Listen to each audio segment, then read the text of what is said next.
This was 15 years ago, when I was about 7 years. உடனே நான் வந்து கல்கட்டாவில் பிறந்த பெங்காலி நினச்சிடாதீங்க, நான் வந்து தமிழன் தான், but my father got transferred there. So it was an early morning and I was trying to get up from my deepest of my sleeps for my practice session. I could see that my brother, who was 4 years elder to me, he was already ready in white and white, like this, in the hall, and he was drinking his cup of milk. My mom on the other side of the house, she was busy switching from the kitchen to the bedroom and she was getting the breakfast ready for both of us. And my dad, at the entrance of the house, he was tugging at the choke and he was trying to get the two-wheeler started. So this used to be our basic routine from Monday to Saturday, even on Sundays. In fact, in every sports person's house. So since then, it has been a brilliant, a long journey since then from Kolkata. Standing in front of you, I am Ashwath Mukundan. I have represented the Tamil Nadu state for the last 8 years across various age groups.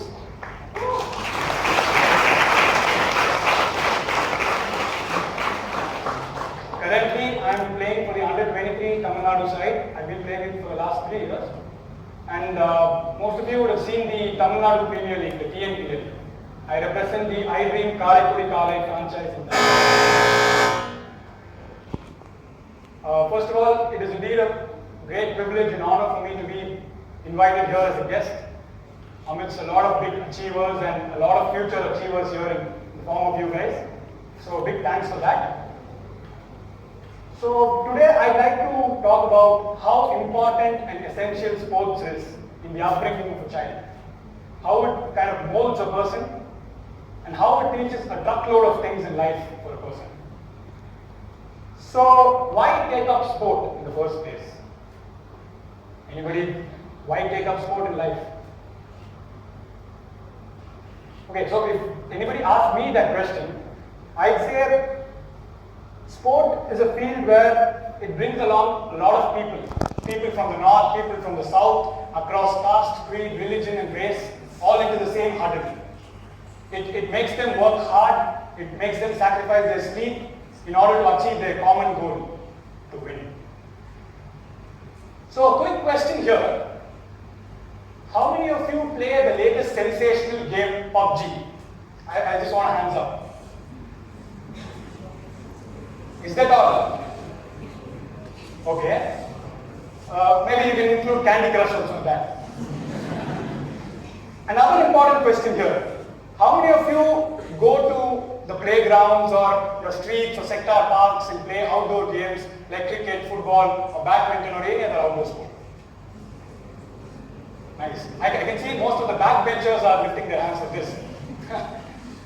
So I can clearly say that the percentage of people who are playing PUBGs and Candy Crushes or the Xbox or PlayStations, it is definitely a bit more than the people who are going out and playing sport.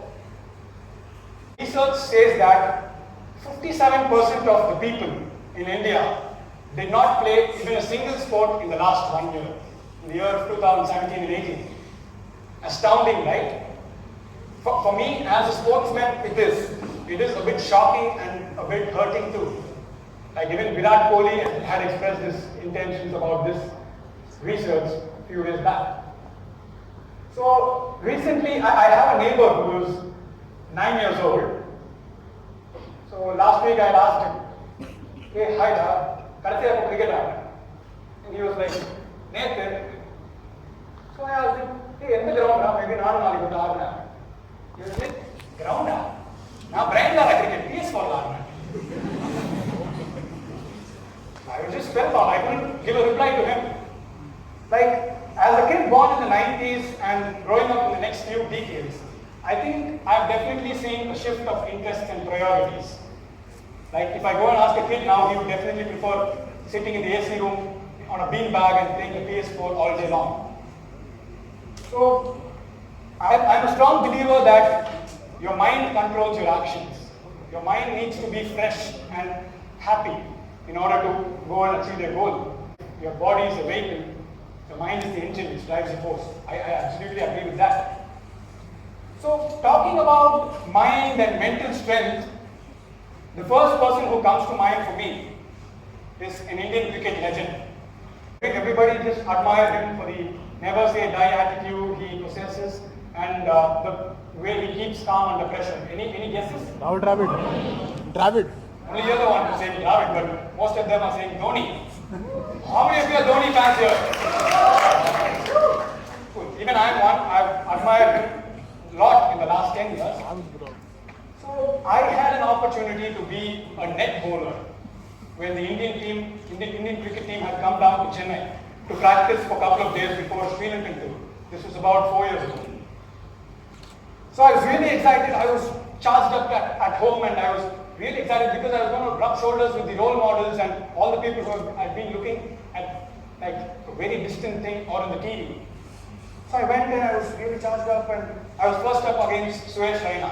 I was bowling to him. I was really excited and it was going pretty well. But my mind, it was not in the net where I was bowling to Suresh Raina. It was for an obvious reason because the next person who was going into bat was number Tala, MS Dhoni. So, and 5 minutes went past and suddenly it was Ashwath versus Dhoni. And obviously there were a lot of net bowlers inside. I was nervous, there were thousands of butterflies inside my stomach, but I didn't want to waste time because it was looking like it was going to rain heavily. So I just started and 3 deliveries went by and Dhoni just casually defended the ball. I just thought maybe it was a strategy to start off with a defensive mode. And then I ran into bowl my 4th delivery. And guess what happened?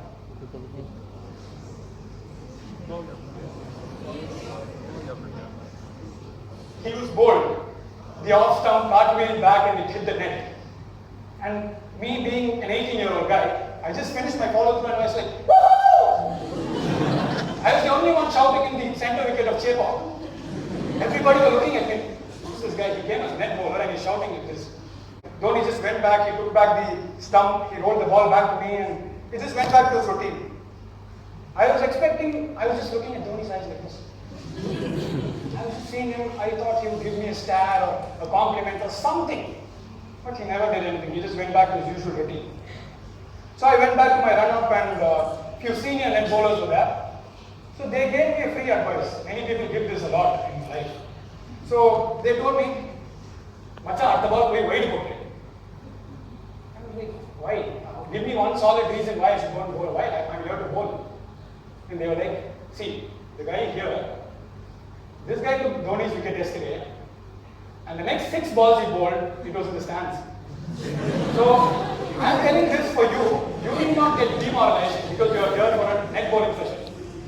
I was like, I thought, okay, they have more experience, I'll follow them. I lock my mind on the top of my run-up and I'll bowl a wide. But our mind is a monkey. It usually keeps changing. We decide something and we do something else. That happened to me. I ran in locking my mind to bowl a wide, but I went there and bowled a legal delivery. And guess what happened? That guy says, but then the helicopter shot came out. The white Kukubala ball I was bowling in was in the stands. Again, I was giving the same expression. I was looking at Dhoni like this. Either he'll give me a stare or he'll shout at me or something like that. But I was just surprised to see that he was the same man how he was 5 minutes ago. He went back to his routine. He did this. He went back to his routine like this. Those 2 deliveries in my life taught me a lot. I was just going back home and I was thinking how such a big man could handle 2 contrasting situations in the same way. Like failure and success in the same way. Like I went back home, I stood in front of the mirror and asked myself, okay, so if a person is going for a 9-to-5 job, is he going to be overly excited and shout, woohoo, if he finishes a project? No, that's his job, that is his profession. The same way, I have chosen cricket as my profession. I need to go there and take wickets and score runs. That is my profession. I need not shout woohoo, I need not be overly excited for that.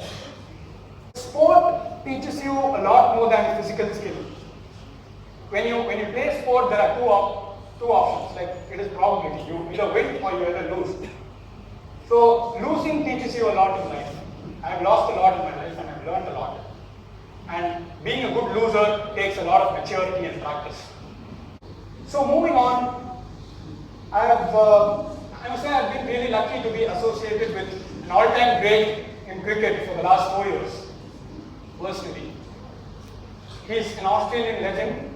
He's taken 563 test wickets. Any guesses? Exactly, Glenn McGrath. So I've been training under him in the MRF Base Foundation for the last 4 years, and I've learned a lot. So there was this day where I had an opportunity to ask him a question. So I asked him, sir, how important is planning and preparation in life? So he started his answer with a question back to me. He asked me, who's the best coach you have ever had in your life? I said, I just thought for a while because I needed to give a good answer because he's a legend. So I thought and I said a couple of names, and so these two have helped me in my life immensely. He just gave me a smile and he told me, see, in my life, I've played about 15 to 20 years of international cricket, and I've had a lot of brilliant coaches for me. Brilliant physios, brilliant trainers, mentors, and many people like that who have helped me in my life. But there's been one special coach in my life who's helped me the best. I won't forget him for the rest of my life. As a young kid, I was like, sir, who's that? Is it John Buchanan, who was the coach when 2003 World Cup was won by Australia? I was like, who's that, sir? He said, it is myself. I was just shocked. How can he be the coach for himself? I was thinking like this in my mind. Then he explained, see, there have been coaches who have given me ideas and strategies and many positive feedbacks, but at the end of the day, if there is a decision to be taken for me, if there is an alteration in my action or in my body or whatever it is, it was taken by me. I take the responsibility, even if it is a failure or success, I take the responsibility and take the decision and back my decision and work hard for it. So from the first game he played for Australia till the last game he played, he segregated his morning routines into 4. The first 20 minutes was for swimming. He went to the swimming pool, he used to stretch himself out, do a little bit of swimming and come back to the room. So the second part was to go for a hot shower for 10 minutes. And then he used to get ready, and the third part was having 20 solid minutes for his breakfast. He didn't rush for his breakfast. And the fourth part being on time. He used to be 5 minutes before into the team bus without any hassles. I was just so engrossed in the serious answer that he had to bring his humorous hat out. He told me, Shane Warne, all of you guys know Shane Warne, right?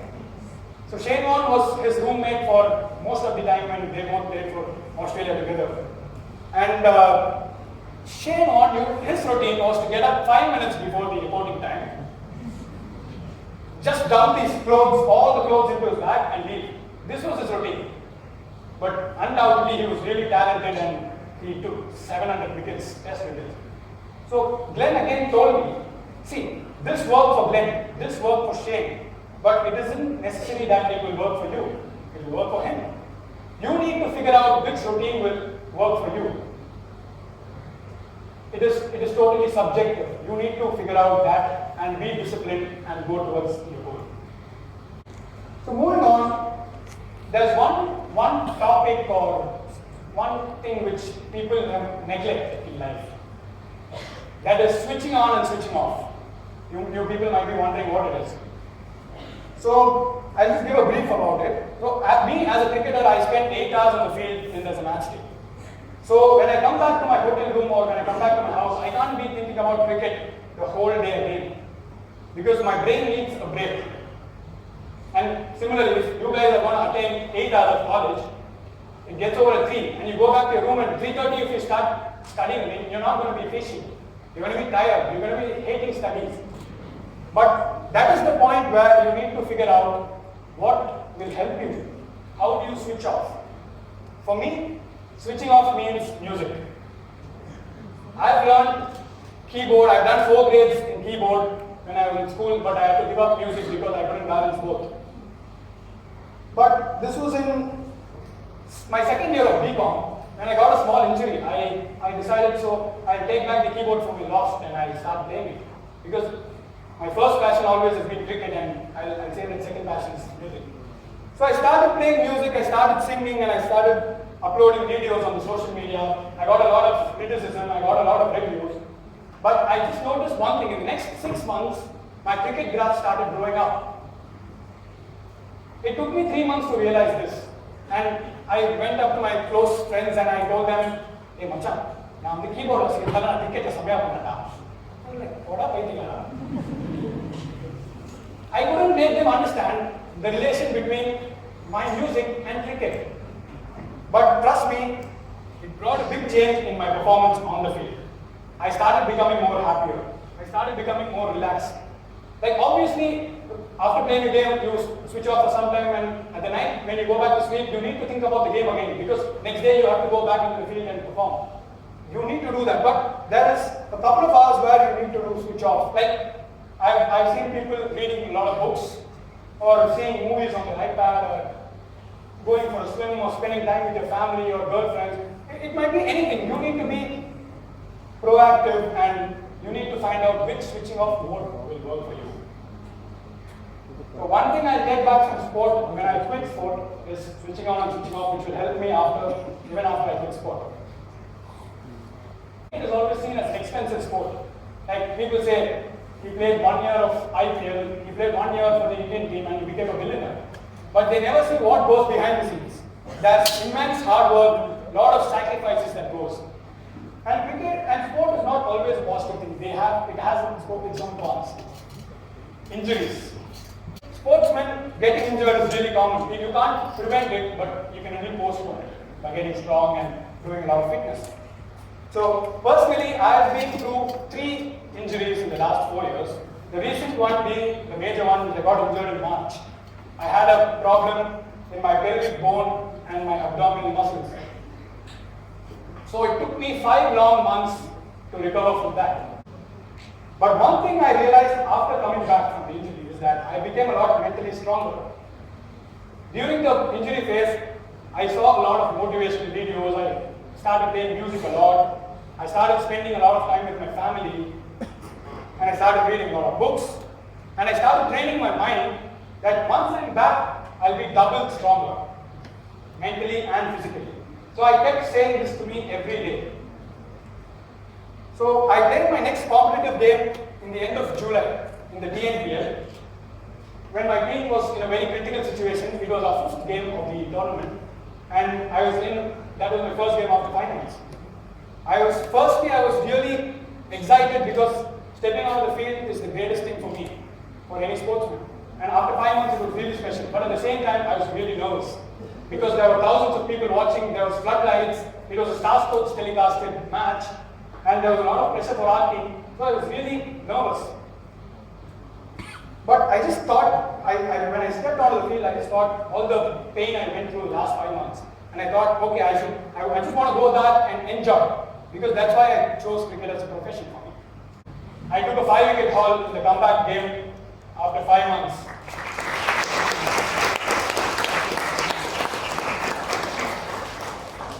And it made me the only bowler in the 3 editions of the DNPL to pick 2 5-wicket hauls. It gave me so much pleasure when this happened.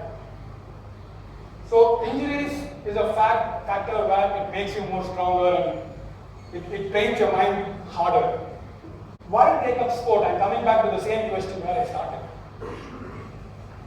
So sport, it definitely improves your physical fitness and it helps you get mentally stronger too. Like I obviously agree that everybody taking sport as a profession is unimaginable. Like everybody has their own interests and priorities and shortcomings in life.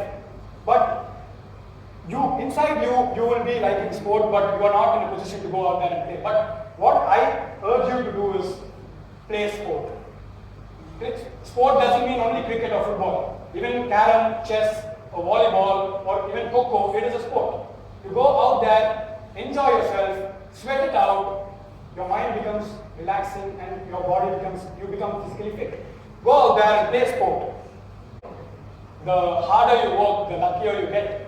I'm a strong believer of the quote, and go out there, work hard in whichever field you are, and never stop dreaming. Keep going forward, move on. There might be many obstacles in your life. Like people are there are a lot of negative people in the world who try to stop you from going forward, but never stop. Even if you fall, get up and move forward. That is the way we need to see our lives. So go out there and play sport. And finishing off, I like to thank the PSG management and all of you here for giving me this wonderful opportunity.